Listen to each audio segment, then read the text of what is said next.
Flights to popular tourist destinations are now fully booked for the Holy Week break. Ports are also expecting a surge in passengers.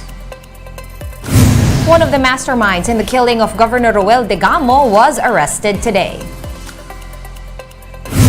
Former U.S. President Donald Trump has been indicted for paying hush money to an adult film star.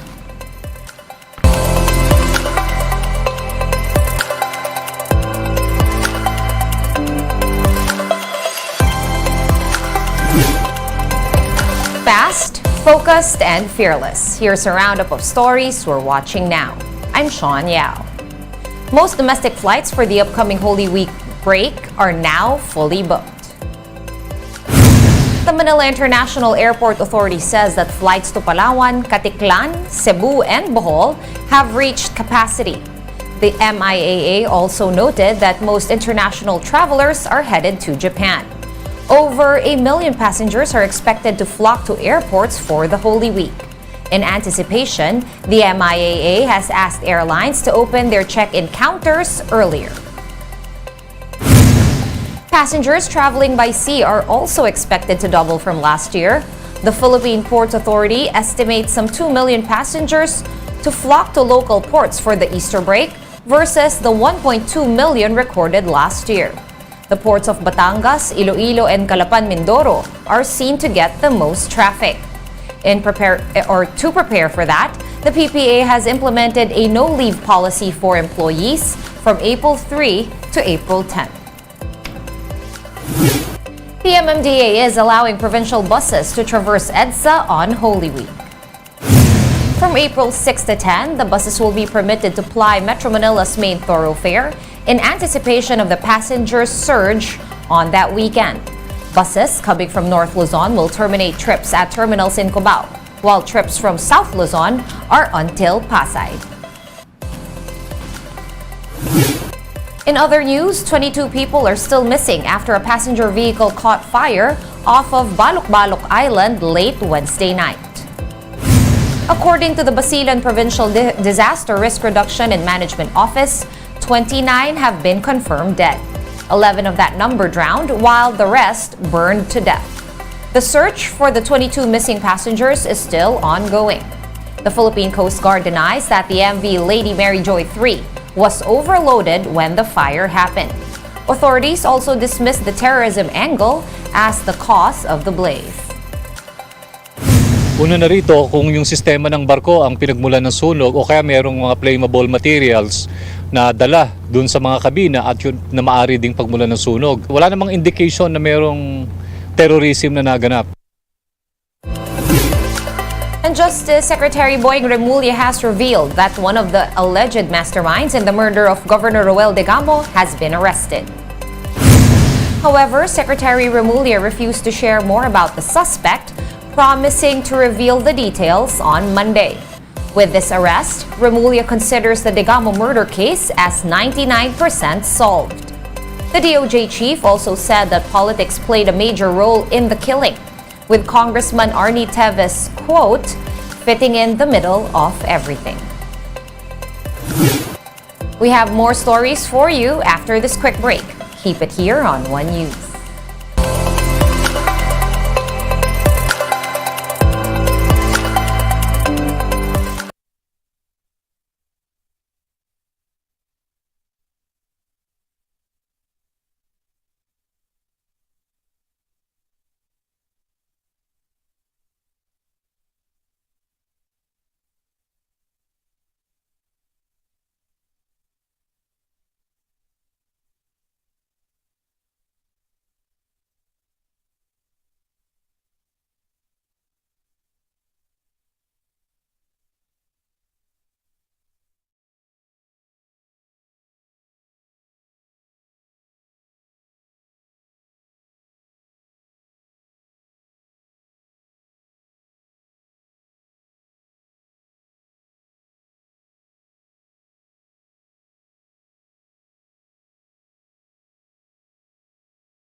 You are still watching One News Now. I'm Sean Yao.